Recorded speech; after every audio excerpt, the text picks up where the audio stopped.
सनातन धर्म भारत की प्राचीन आध्यात्मिक परंपरा है जो सदियों से चली आ रही है और आज भी जीवंत है।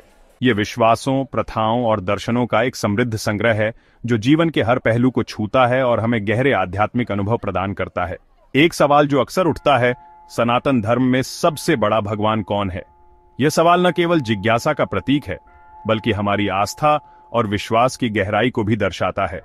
यह सवाल समझने और वर्गीकृत करने की एक स्वाभाविक मानवीय इच्छा को दर्शाता है। हम हमेशा से ही चीजों को समझने और उन्हें एक क्रम में रखने की कोशिश करते हैं। हम ब्रह्मांड में व्यवस्था चाहते हैं ताकि हम अपने जीवन को बेहतर ढंग से समझ सकें और उसे सही दिशा में ले जा सकें। हम जानना चाहते हैं कि सबसे शक्तिशाली कौन है ताकि हम अपनी आस्था को और मजबूत कर सकें और अपने जीवन में सही मार्गदर्शन पा सकें। हालांकि सनातन धर्म एक अधिक सूक्ष्म दृष्टिकोण प्रदान करता है। यह हमें सिखाता है कि हर देवता का अपना महत्व और स्थान है। यह देवताओं की एक साधारण रैंकिंग प्रणाली से परे है। यह हमें सिखाता है कि हर देवता की अपनी विशेषता और भूमिका होती है। इसके बजाय यह हमें और गहराई से देखने, ईश्वरीय के अंतर्निहित सिद्धांतों को समझने के लिए प्रोत्साहित करता है। यह हमें सिखाता है कि हर देवता में एक विशेष गुण होता है जो हमें जीवन के विभिन्न पहलुओं को समझने में मदद करता है। सनातन धर्म के केंद्र में ब्रह्म की अवधारणा है। ब्रह्म परम सत्य है, ब्रह्मांडीय चेतना है। ब्रह्म निराकार, असीम और शाश्वत है। यह मानवीय समझ और वर्णन से परे है। ब्रह्मांड में सभी चीजें, सभी देवी देवताओं सहित ब्रह्म से ही निकलती हैं। ब्रह्म को समझने के लिए बाहरी रूपों और कर्मकांडों से परे देखने की जरूरत है। यह उस एकता का अनुभव करने के बारे में है जो सारी सृष्टि का आधार है। जबकि ब्रह्म निराकार परम का प्रतिनिधित्व करता है, सनातन धर्म ईश्वरीय के प्रकट पहलुओं को भी स्वीकार करता है। इन्हें अक्सर देवी देवताओं के रूप में व्यक्त किया जाता है। इनमें सबसे प्रमुख ब्रह्मा, विष्णु और शिव की त्रिमूर्ति हैं। ब्रह्मा रचयिता हैं, विष्णु पालनहार हैं और शिव संहारक हैं। वे ब्रह्मांड के चक्रीय स्वरूप का प्रतिनिधित्व करते हैं। ब्रह्मा ब्रह्मांड को जन्म देते हैं, विष्णु इसका पालन करते हैं, शिव इसका विलय करते हैं, एक नए चक्र का मार्ग प्रशस्त करते हैं। भाग 4, शक्ति की ताकत।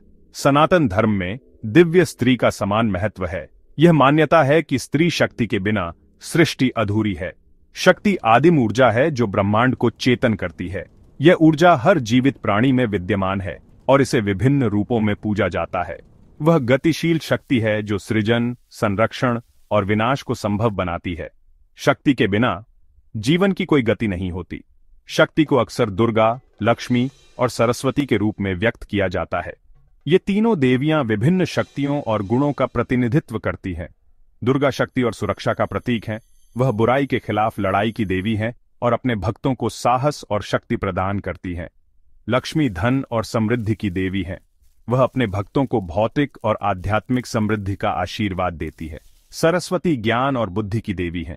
वह कला, संगीत और शिक्षा की देवी है और अपने भक्तों को ज्ञान का प्रकाश देती है। ये देवियां सिर्फ पुरुष देवताओं की पत्नियां नहीं हैं। वे अपने आप में स्वतंत्र और शक्तिशाली हैं। वे अपने आप में शक्तिशाली देवी हैं। उनकी पूजा से हमें यह सीखने को मिलता है कि स्त्री शक्ति का सम्मान और आदर करना चाहिए। भाग 5, अनेक रूप, एक ईश्वर। तो सनातन धर्म में सबसे बड़ा भगवान कौन है? उत्तर अंततः व्यक्तिपरक है। यह एक ऐसा प्रश्न है जिसका उत्तर हर व्यक्ति के लिए अलग हो सकता है। यह किसी के व्यक्तिगत विश्वासों और झुकाव पर निर्भर करता है। कुछ लोग ध्यान और साधना के माध्यम से ईश्वर को खोजते हैं, जबकि अन्य पूजा और अनुष्ठानों में शांति पाते हैं। कुछ लोग निराकार ब्रह्म से अधिक जुड़ सकते हैं। ब्रह्म, जो कि परम सत्य और अनंत चेतना का प्रतीक है, उन्हें अधिक आकर्षित करता है। दूसरों को किसी विशेष देवता की पूजा करने में शांति मिल सकती है। शिव, विष्णु, दुर्गा या गणेश जैसे देवताओं की पूजा उनके जीवन में महत्वपूर्ण भूमिका निभाती है। भगवद गीता, एक पवित्र हिंदू ग्रंथ, कहता है कि सभी रास्ते एक ही गंतव्य की ओर ले जाते हैं। यह ग्रंथ हमें सिखाता है कि चाहे हम किसी भी मार्ग का अनुसरण करें, अंततः हम सभी एक ही परम सत्य की ओर अग्रसर होते हैं।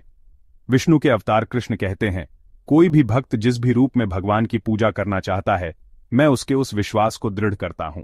यह हमें यह समझने में मदद करता है कि ईश्वर की पूजा के विभिन्न रूपों में भी एकता है। अंततः सनातन धर्म हमें सिखाता है कि ईश्वरीय के सभी रूप आपस में जुड़े हुए हैं। यह हमें यह सिखाता है कि हर देवता, हर रूप एक ही ब्रह्म का हिस्सा है। वे सभी एक ही अंतर्निहित वास्तविकता, ब्रह्म की अभिव्यक्तियां हैं। यह हमें यह समझने में मदद करता है कि हर पूजा, हर अनुष्ठान एक ही सत्य की ओर इशारा करता है। यह हमें बाहरी मतभेदों से परे देखने और उस एकता को पहचानने के लिए प्रोत्साहित करता है जो हम सभी को बांधती है। यह हमें यह सिखाता है कि विविधता में भी एकता है, और यही सनातन धर्म का मूल संदेश है।